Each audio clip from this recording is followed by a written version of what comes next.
All right, welcome everyone to another edition of Late Night on Base.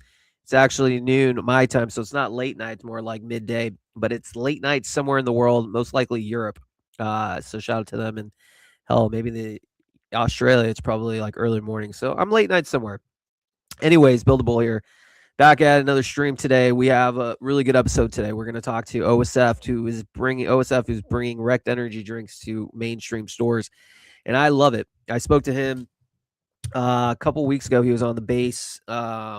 Zach was hosting a base spaces for founders. Zach told me to come on, and I'm glad I did because I think it's really amazing, first of all, that someone in crypto is trying to get outside of our bubble. Because again, we are in this bubble, this tech bubble, crypto bubble. No one in the mainstream world really cares unless this number goes up. But what about bringing a product, distributing it to the real world, showcasing what it is? I love that. I know Pudgy Penguins has done that, gotten to retail. They're a massive success, and Rect is doing the same thing with energy drinks. So happy to have him on. Tune in. I'll get him on in the next like 5 minutes or so because I know probably time crunch. We also have Just on Chain later as well. He is an accomplished author, and we're going to talk about AI tools, utilizing his AI skills to create his own novel. I think it's super cool because on this show we talk AI, apps, tech, and on chain, and we look to see how AI is, playing a role in different builders' lives, what they're doing. So that is going to be later today. We have 157 people tuning in. Our last few shows have been doing pretty well, over 2,000 each. So shout out to each and every one of you for tuning in. We need more content like this. I appreciate each and every one of you for showing up. We do this Monday through Thursday, noon PST. All right, before we bring up OSF, let's just talk quickly some news. The market's pumping, and you might want to know why the market's pumping. I'll tell you why. First of all, let's see. First of all, a big player just bought $10 million worth of Bitcoin. And, my guy, Teddy, who is my I guess, agentic agent, he's my executive producer. He told me Morgan Stanley bought it. So let's just pull that up real quick. Morgan Stanley. Oh, man, I got allergies today. I hate it. If you were wondering why I sound a little off, that is why. But the show does go on. All right, yeah. So basically, huge. Morgan Stanley buys $10 million worth of Bitcoin. I mean, there's really not much else to say except higher. There's a lot of people in the market who are expecting 50K Bitcoin. For a little while, a month ago, I thought the market would tank. It didn't. It was resilient, and it just keeps going up and up. Who knows what's going to happen? But the big players are here. They're buying your Bitcoin. ETH is at 2,400. Morgan Stanley just bought $10 million worth of Bitcoin. And, if you tuned in yesterday, you've seen over the weekend, you had Asteroid on ETH run to about 170, 180 million. You have Make Aliens Great Again, just came up on, it's a Solana project. That's at 25 million. The trenches are starting to heat up. Not necessarily on base yet, but the risk appetite's there. People are here to gamble, I guess you could say.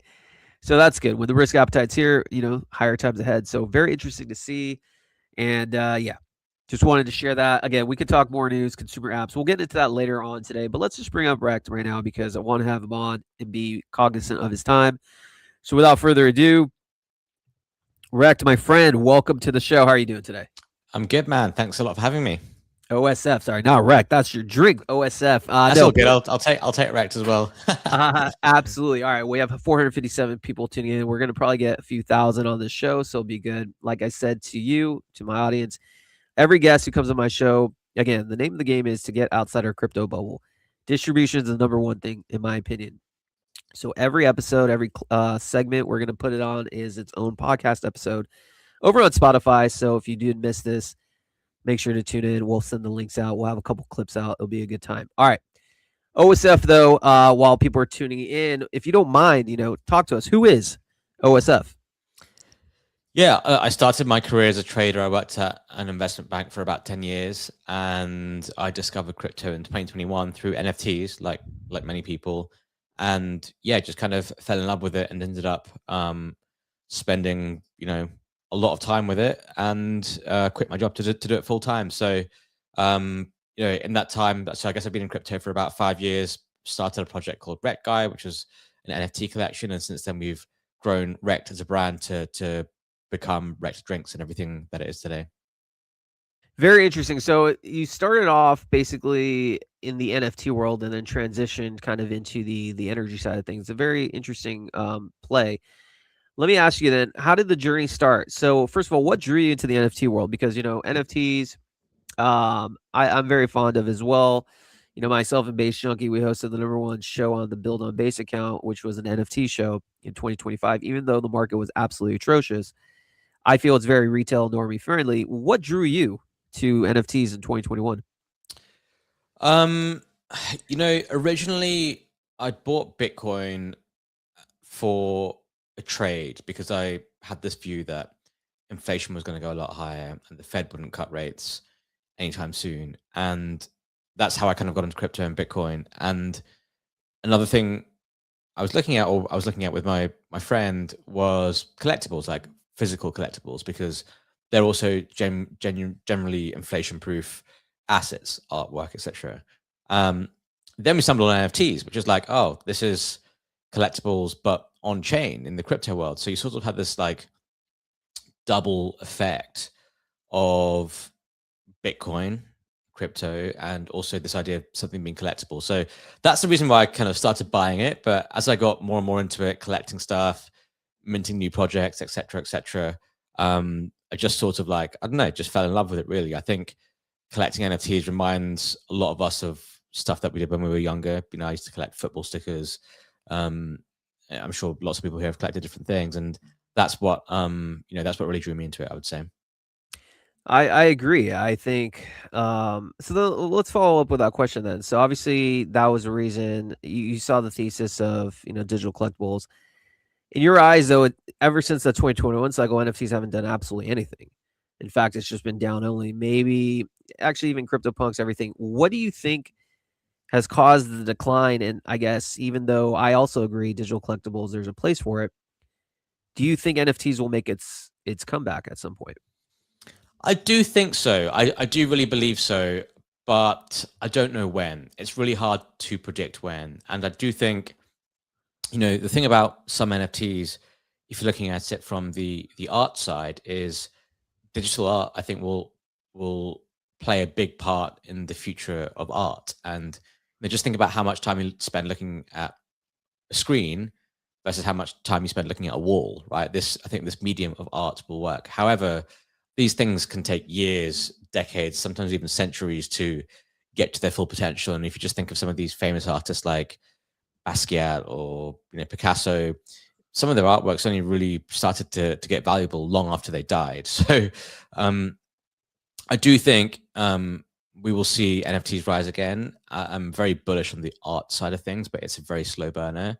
And I do think we'll probably see some sort of PFP mania again as well. Like I wouldn't be surprised if we did see it, but it's tough to judge. It's tough to predict when it will happen. But I just feel like that period of 2021, if any of you guys, whoever's listening, was around, it was just incredible. It was the most fun time in crypto, and it really felt like something unique and different. And it's hard for me to see that. I just don't feel like you capture that much mind share and just die forever, right? It's hard for me to not see that coming back. Agreed, man. I think obviously memes have had its run since 2023, even 2021, 2020 with Doge and Shib. But to me, that's why I'm very surprised it hasn't had its second run. But I think you're right. It just needs time because to me, digital collectibles is, most people, especially those who are between the ages of 30 and 50, grew up with that stuff, myself included. I traded sports cards, baseball, basketball. Like I was around back in the day when there was really no internet. You have to look at something called a Beckett. You look through, you see the prices, and it made you feel good. Ownership matters, and obviously on chain, you are the owner. So it'll be interesting to see. I think it will have its run. I guess it just needs some time. But anyways, regardless of NFTs, we're not here to talk about that. We're going to talk about Rect. So you have the NFTs, and then somehow talk to us about this transition to be like, all right, I want to create an energy drink. How did this go from digital collectibles, JPEGs, to let's put some drinks in stores? Yeah, so I felt like we just built this really big and strong community that grew over the bear market and just kept getting bigger and bigger. And I felt like people really felt that Rect was relatable, whatever Rect is, the word, the brand, Rect Guy, the NFT, lots of people could relate to it. So I felt like there was something there. It's like, it was almost like an identity for many people. So when we started the Rect Guy NFT project, it was just, a free mint. I had no plans for it. There was no roadmap. And I think we had zero expectations. I had zero expectations of it doing anything, but because it just did so well over the next 2 years in terms of community forming around it, I just realized there was an opportunity to make it something bigger than, just a Discord server or a Twitter account. So I liked the idea of Rect as a brand. I thought the logo looked cool. Lots of people relate to it, resonate with it. I thought we could do some cool stuff with it. And the idea was like, okay, if we turn this into a brand, how do we get that brand out there in as many places as possible? And with drinks, they're cheap to manufacture. You can mass produce them. There are tons of crypto events throughout the year, and we can just get them in tons of places. So we have no experience in CPG or anything like that, but we just decided to take a gamble and go down that path of making some drinks. And I still remember posting the first mock-up of the can, and everyone was like, "Fuck, this is really cool." We're really excited about this, and the community really got behind it. And after that, we went on to sell a lot of drinks. We sold just over 1 million cans in under 12 months, and I think that's that was, for us, was confirmation that we were on the right path. Okay, that's pretty phenomenal to see. I want to dive into how you got from the idea into the 1 million cans in stores. Shout out to Rect Vice City, Rect World Domination. Also shout out to 1,300 people tuning in right now. Burn, Rect Guy. Shout out to you guys for tuning in. Okay, so you guys had the idea, and again, this is also an informative show because I think I especially am very interested to see how the journey begins from idea to concept to actual implementation, because it's not easy. My wife works in consumer goods as well, and she's in charge with supply planning, and so I see kind of like all these products go from idea to shelves. There's a lot in between, and there's not and the same can be said with the energy drink. So walk with us the steps. All right, you guys decided let's make this a drink. The brand's fire, the logo's fire. How does one go from concept to store? Like, what's the process? You have to find somebody who makes the drink. And what happens after you make the drink? How do you negotiate with stores? If you don't mind, talk to us about that journey, that process. Yeah, I mean, making the drink is tough. Especially when you have no experience in it, and it's just about finding the right manufacturer, finding the right designer who can put your ideas onto the canvas of a can.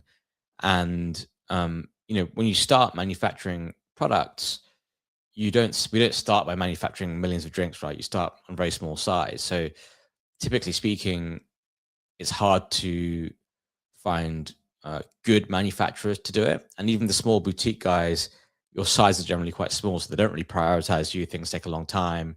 The quality of things is not great. So it is really hard. It's very, very tough to get started. And I think when we did our first run, we lost something like a third of the whole supply because the cans just exploded. And actually, the first cans we even manufactured, the entire thing got crushed. The cans started peeling. So we had a bit of a nightmare at the beginning, but eventually we figured it out, and we ended up working with partners who did a good job for us. And then in terms of getting into retail, it's tricky, but I think, in this day and age with the internet, I think you have to demonstrate that you can do strong sales online, strong sales D2C. And that's where it all comes from, really. And because we sold so much product online, having that conversation with retailers now is much easier than it was right at the beginning. At the beginning, it's sort of like, well, what makes you different to all the other hundreds of pictures and drinks that we see?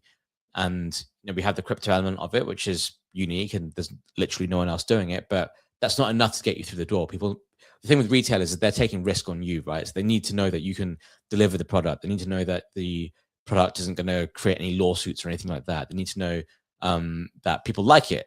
And the only way to really demonstrate that is to have direct to consumer sales online. And that's how we started. That's how we built up. And to be honest with you, that's still going to be, I think, the main driver of Rekt. For those that are eventually listening on Spotify, try to go onto YouTube as well. You'll see the live video right now. We're showing a screen share of the Rekt Drinks Twitter account.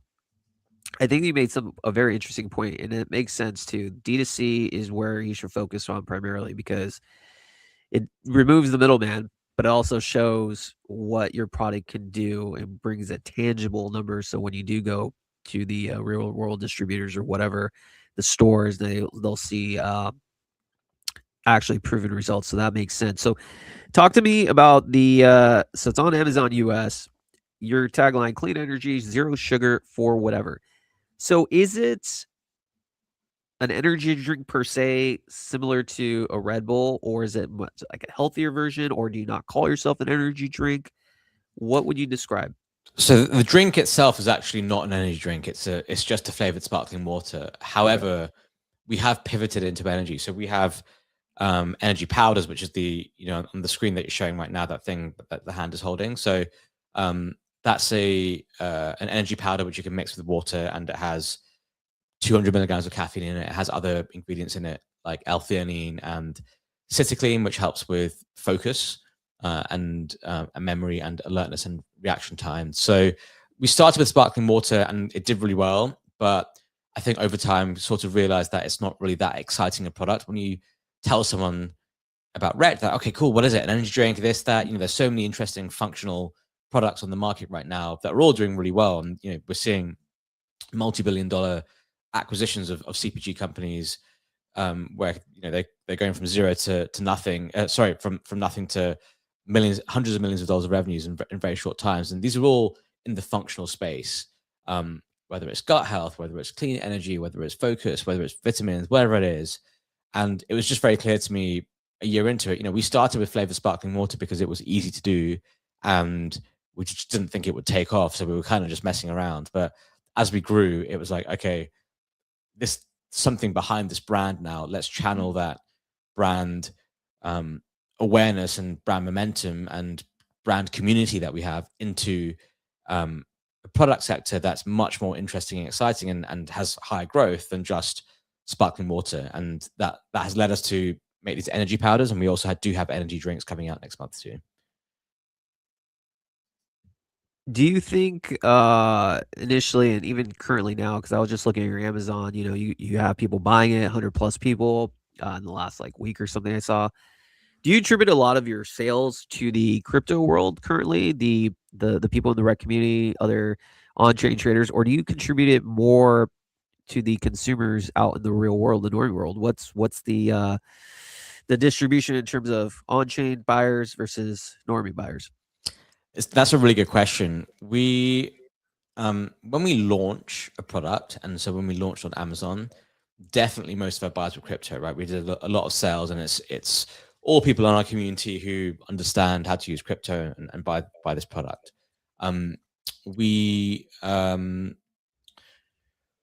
Because the powder is a powder that lasts you for 30 days, there's 30 servings. Few people are going to just keep buying loads and loads of them, right? Like you only really need one. You go through it in 30 days, you claim your Rekt coins, etc., and then you buy the next one. So unlike the drinks you can just buy loads of them because you'll just drink 2 or 3 a day, give them away to friends and family, etc. So day 1, day 2, mostly people in our community, mostly crypto people, but our sales numbers have continued to be relatively strong after that. And we're now almost we're into our 3rd week of Amazon, and we sell product every day. We sell multiples of the product every day. And I have to assume people buying now are non-crypto people. And what's interesting is, we're running Amazon ads, we're running ads on Meta, And when you run these ads, you have all the data on, what keyword did someone click to get to your page? What's the conversion, etc. And I'm looking at the keywords, and some of them are just rect energy. So if someone's typed in rect energy, they're probably a crypto person because they know what they're looking for. But some of them are clicks that we want from other brands or from people typing in energy focus powder or cola flavored drink, energy drink, whatever it is. And these people coming in buying, they're not crypto people. And I wonder what they think when because every tab has a little thing you can scan and you can claim Retcoin on the base app. So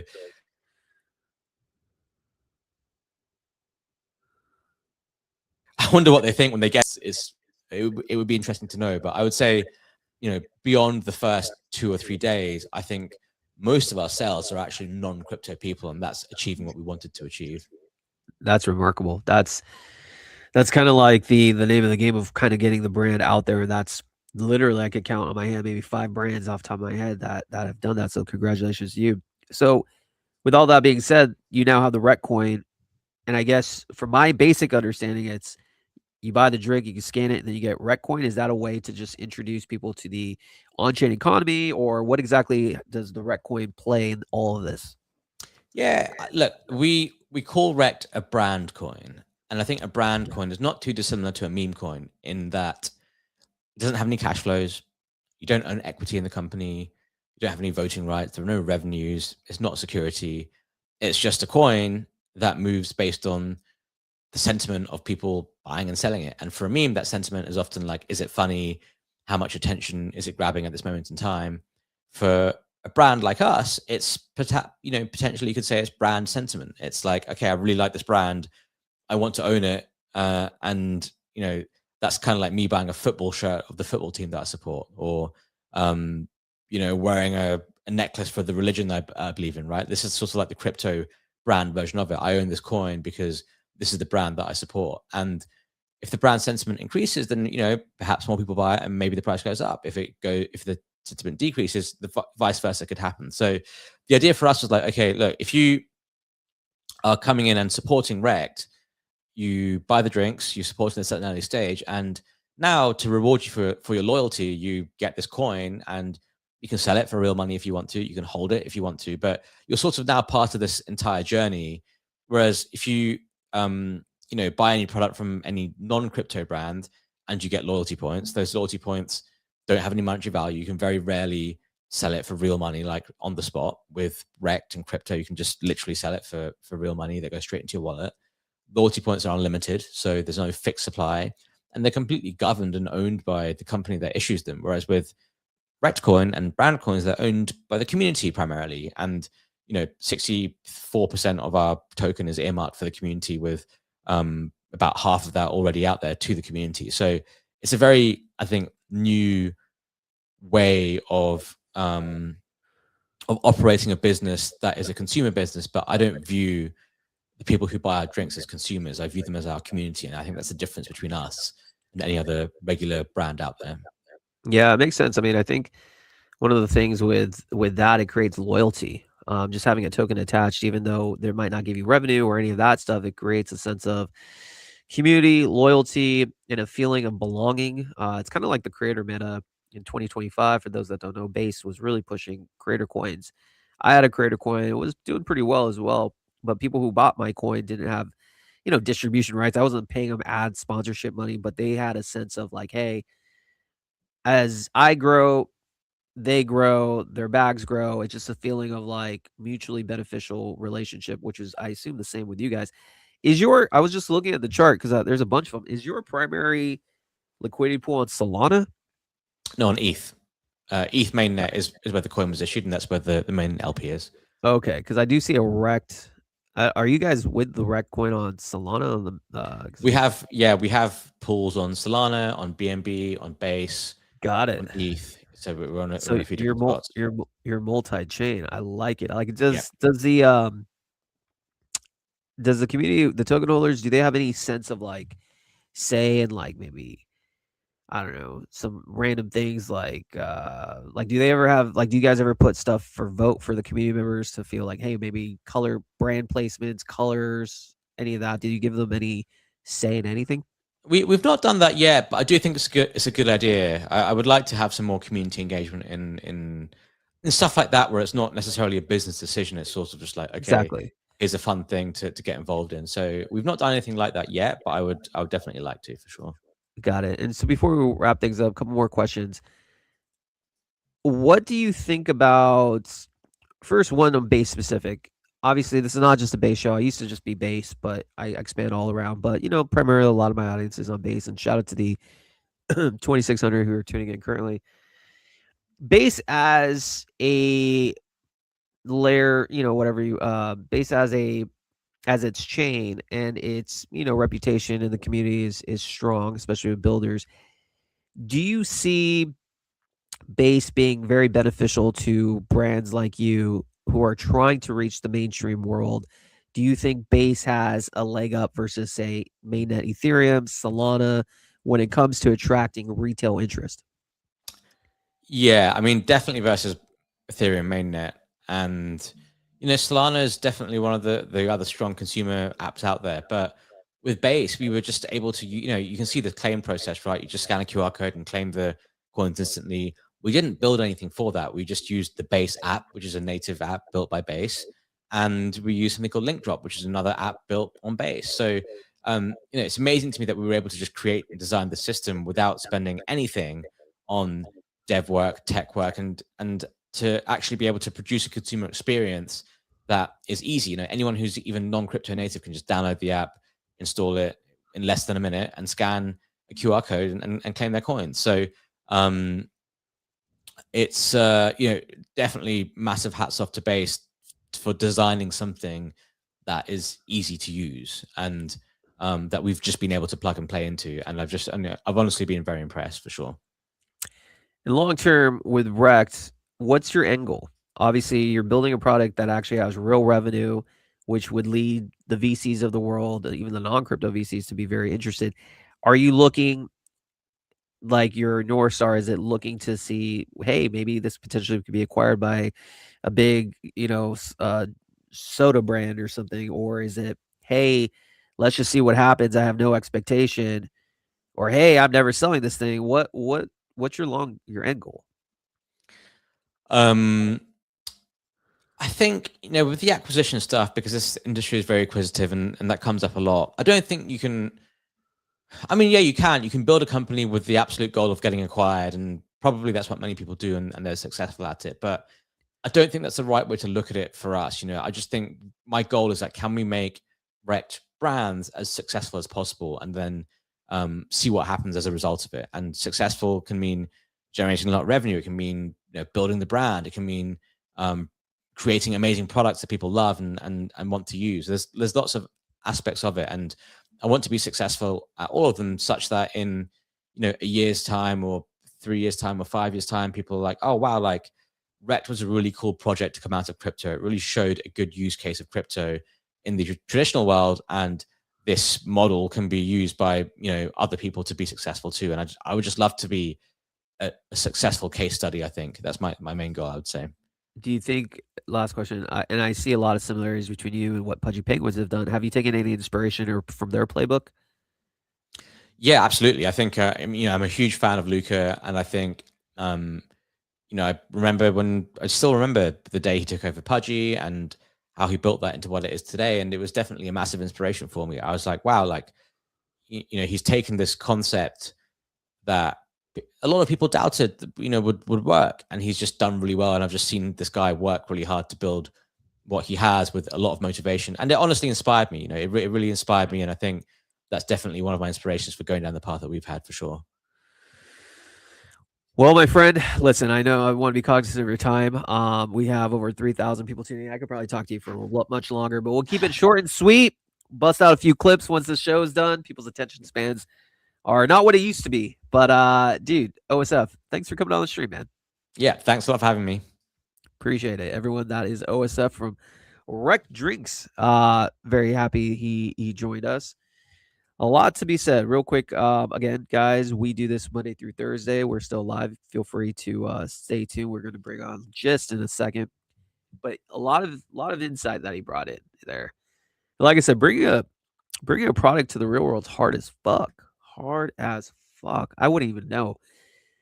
But like, well, I've heard what it's entailed, like I said. But you have to be really, really dedicated to want to do that. Really dedicated because um there's just so much involved. So much involved to get the first customer. I mean, you have to treat this as like your full-time job. And I know like in crypto, people want to like ape coins and stuff like that. Like if you're a founder of a consumer product, this is your thing. This is your thing. So shout out to him, man. Shout out to the rec community. Um, really excited to see where it goes because I said like the more brands in the real world, it's important. The more brands in the real world that understand, a crypto project that started in crypto on chain but went to the real world. That's how this space grows. That shows, that this market is maturing. It's not just a bunch of meme coins. It's actually real products are being built in real life. So shout out to him. All right, we're gonna just take a quick break. When we two back, we will get just on. But before that, let's just say we'll bring up the cursor news, get to the app of the day, and then we'll wrap things up. Again, shout out to everybody tuning in. All right, 1 second.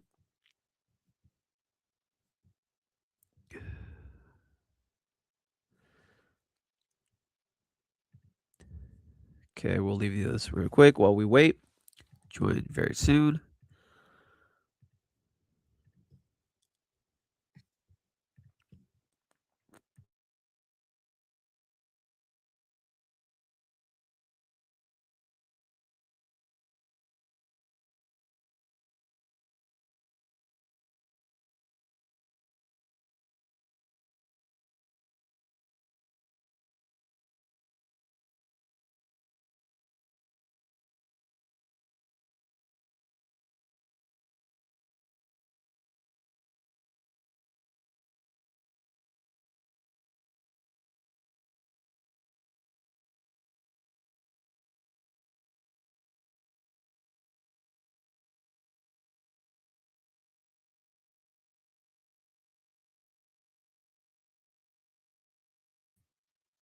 Just will be joining very soon.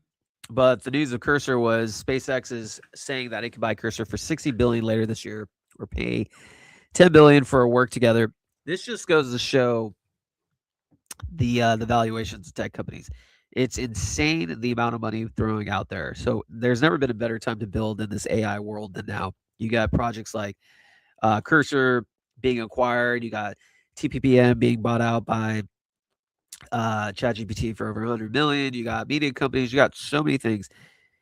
You got consumer apps generate 100 million or 100K MOR monthly. It's just insane the amount of innovation and the money that people are throwing. So it's kind of like there's no better time to build uh, in AI with AI tools. So when we bring up Gist is interesting because, like I said, he's a normal person who had a dream of basically becoming an author, and obviously, I find it very fascinating that you're using AI tools to uh, push the boundaries forward. So we're gonna have him on in a second.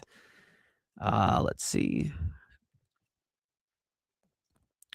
And other than that, I mean, right now in the markets, I still am pretty shocked at the on-chain activity. There's definitely an ETH cycle right now. Dino coins on ETH are absolutely ripping. Shout out to those that are in the trenches, crushing it. If you guys ever want to send your boy a tip or two, I'm in. Let me know. All right. So we'll wait for a second while he comes.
While we wait, just is still having trouble. Lightspeed, SpaceX buying Cursor sounds crazy. It absolutely is crazy, man. I think SpaceX, like I said, it's just select companies are going to overtake the world. Everything that you know is going to be owned by a select few companies. The bigger players get bigger. Good for those that are building stuff. Like I said, the entrepreneurs, but it is pretty insane to see what's gonna go down. And it was kind of ask you the question, what's next? What's the next acquisition target? You know, so we'll see.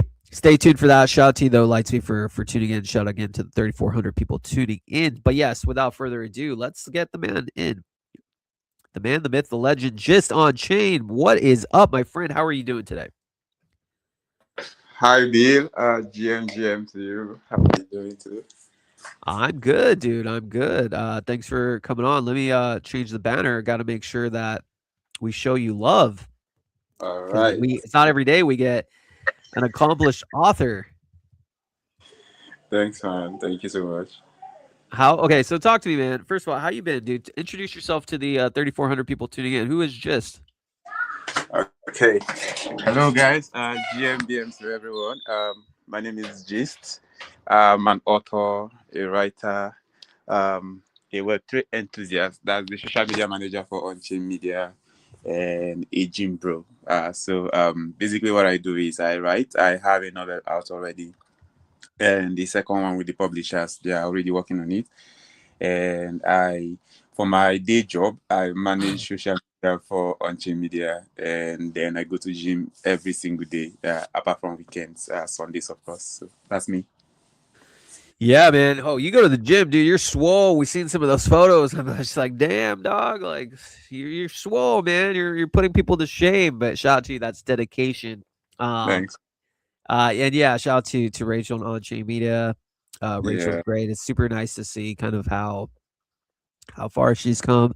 I remember when she first started that 2 years ago. So we just chatted the other day. So super cool to see that. But all right, so just this show's all about AI apps, tech, on chain, something if you're building in this space, utilizing something, I want to talk to you. One of the things that interests me of having you on yeah, is the AI component because we live in a world where AI is making things easier for creators to create, for builders to build. And I think you are a case in point because you're an author, an accomplished one, and you just created your own book. I'm assuming, let me ask you this. I'm assuming, are you utilizing AI to help you navigate your life as an author? yes. Okay, so for my first book, I didn't quite use any AI, but for this second one, that's with the publishers, I think I used it a lot, and this is because yeah, Claude, for instance, has become so useful to me, right? Like my everyday life. I think I interact with it every single day. And what I do mostly is research. I use it for running research. So instead of, for instance, there are scenes in my book where, but this particular one is based in Four Island in Germany. I'm Nigerian. I've never been to Germany, and I shouldn't be able to create something like that. I shouldn't be able to write anything about the life of someone in Germany. But here I am in Nigeria creating something like that because Claude made it possible for me to not just understand the cultural nuance from that side of the world, but also write in such a way that anyone reading it will not suspect that I'm not from there. So that's one of the ways that I've been utilizing Claude every single day. Aside from that, when I'm done writing, for instance, I finish a chapter, I go back to Claude, I upload that chapter, and I ask it to check for consistency to make sure that my team is the same with the way I started. And that also means that when I'm done with the entire book, I can upload it and let Claude check out for things that I would typically need to give an editor. So that doesn't mean that I'm not going to use a publishing house to run the proofreading and copywriting, copy editing later on. But it means that when I'm sending the work in to publishers, they look at it and they're like, oh, okay, your work doesn't need a lot of work anymore because I've been able to use Claude to make sure that everything goes. The team goes like from the beginning, from the prologue of the book to the epilogue. There is no breaking, there's no continuity issue, and everything just flows. So those are some of the ways that I've been using it. I've also been trying to build my brand as an author, and I don't really have experience in marketing, but that's something I need to do because if you want to employ people for every single thing, it would basically wreck you and send you send you like break the bank to do things like that. So I've been using Claude to also help set myself up properly as a published author, so that my content do not look like someone who doesn't know what they are doing. Like, you see my content, you like, okay, this guy's an author. Like, I try to if I see that I'm starting to do things that do not properly represent me, I can always go back to Claude and tell him, okay, this is the image I'm trying to let people see. Is this what it's looking like right now? And it guides me into do. So I've really been enjoying using Claude for the past few months, and it's been wonderful, man. That's amazing. So basically, you're using the AI tools to basically put you in a position where it's not like you're a beginner. You feel more structured, you feel more polished, and this is the Yeah. type of thing that others in the industry want to see when it comes to publishers or distributors. It basically levels that playing field where it doesn't really matter what you've done in the past. What matters is now that it could get you to a place where your foot is now in the door. Is that kind of correct? Yes, that's exactly what it is. Amazing. So tell me about the feeling of getting the book out there. So you help with the help of Cloud Code. You finally got it out there. What was the feeling like when you first got your first customer to buy it? What is that like? Describe it to us. Man, it's like being pregnant and giving birth and clutching your babies in your arm. Like that is how I felt. Like, it felt unreal when I got the physical copy of my book and I had it in my hand, and I smelt it, and I was like, God, I actually did this. Like, I created this, I made this happen. And the first time I saw someone order for the book and I got a notification that someone bought your book, and I felt really fulfilled, man. I don't think I've ever felt this. This is my greatest achievement yet. So seeing it in people's hand, actually seeing people get it and buy it and read it has been one of the most amazing feelings of my life, honestly. I love that. I love to see that, and I love the fact that you're following your passion, which is to become a accomplished author. So tell me this: what's next? What's next for Gist? Forget about on-chain media stuff. I understand that's your job, but let's talk Yeah, about your journey as an author. Are you done yeah. with this book? Are you trying to do a series? What's the evolution looking like in the going Okay, forward? so the first book is done. This one I sent to the publishers is actually a book one of a trilogy.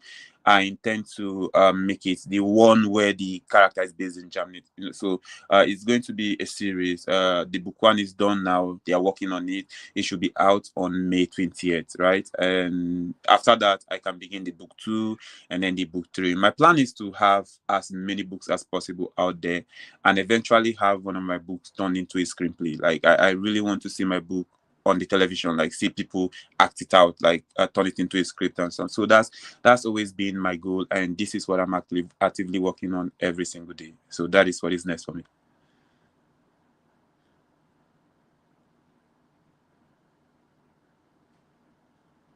Okay, My Bill, I bad. think you're muted. Yeah, I was Yeah, mute. I was saying I was just super proud of you, man. I'm super proud to see kind of like thank you, sir. you following your dreams. And I knew ever since the days we were on Topi and you were writing your stories, I was just like, damn, this guy writes really well. So Thank it's you, great to man. see, man, that you're pushing. You're pushing. Thank you so. What any last word, or actually let's just say this. What I guess one question I have for you though is kind of like what led you down the path of becoming an author? Like at what age were you just like, man, I like storytelling? Was there a Oh. certain age in the past, or like how did you become passionate about this writing? Okay, yes. So I think I've always had it in me to write. I think it's one of the things that come to me naturally. I don't really need to stress too much to write. I get these stories that pop up in my head every now and then. I hear people. I look at people's lives and I imagine what it could be like on the pages of a book and all. And I didn't plan on becoming an author until 2018. I think earlier than that, while I was in the university, all I did was mostly I would take notebooks with characters. Yeah, I remember there used to be these notebooks that had like people drawn on the cover and all, and I would imagine what they were saying to each other, and I would do these little bubbles over them and do that. And my friends would read stuff like that, and they would laugh because it felt like a natural story and all. And I didn't take it seriously until during my service year in 2018.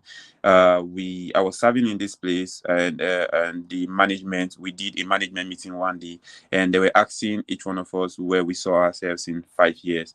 And there I was. I had been doing these little writings for a while. Then without any idea that I was ever going to make it into something big. But during that meeting, I made up my mind, and when I was asked to explain where I saw myself in 5 years, I promptly just declared that I was going to become a published author. Although that didn't happen, I think 5 years passed before I actually published my first book. So even though it failed to happen, but that was the moment that I decided I was going to become a published author. And the moment I got that book out there, I decided it was just going to be the first of many, and I was just going to keep writing for as long as I live. So this is not just the only book I'll be putting out there. The series I have going on right now won't be the only one. Once I'm done with that, I will move on to the next story, and then to the next story, until the next story, until I write something that is so big that people can't just ignore. So that is my goal. Let's LFG, man. LFG. I gotta actually pick up a book. I want to support you, and I want to support you in every single book that comes your Thank you. way. So listen, just we got to run, but dude, thanks for coming on the show. Thank you so much for having me, Viv. Absolutely, and we'll make sure to cut this up into a podcast as well. So we'll have the show and a couple All right. clips from you as well. So make sure to share it with your community when it's out. All right. Thanks, man. All right, appreciate you. That is Just On-Chain author and ghostwriter, utilizing AI tools to get to where he wants to be, and that is just the beautiful thing. There's obviously scary side of AI taking jobs, but there's also the good side, utilizing the tools to help push you further and further along your career. So listen, guys, excellent show. OSF was in the building. We got Just in the building. 3,400 people tuning in. Beautiful, beautiful, beautiful. Tomorrow we have a great show as well. We got Quigs. Quigs is cooking. He's cooking his own project, and Quigley. He's just one of the realest guys in this game, man. I really respect Quigs a lot, so I'm looking to have him on. And we also have a trader, JYXL. Definitely, this man knows X's. He knows how to spot early trends before other people. So it'd be good to get a perspective of a on-chain degen trader that's printing when the market isn't necessarily the hottest. So tune in tomorrow, guys. As always, noon PST. It's your boy Bill. Catch you later.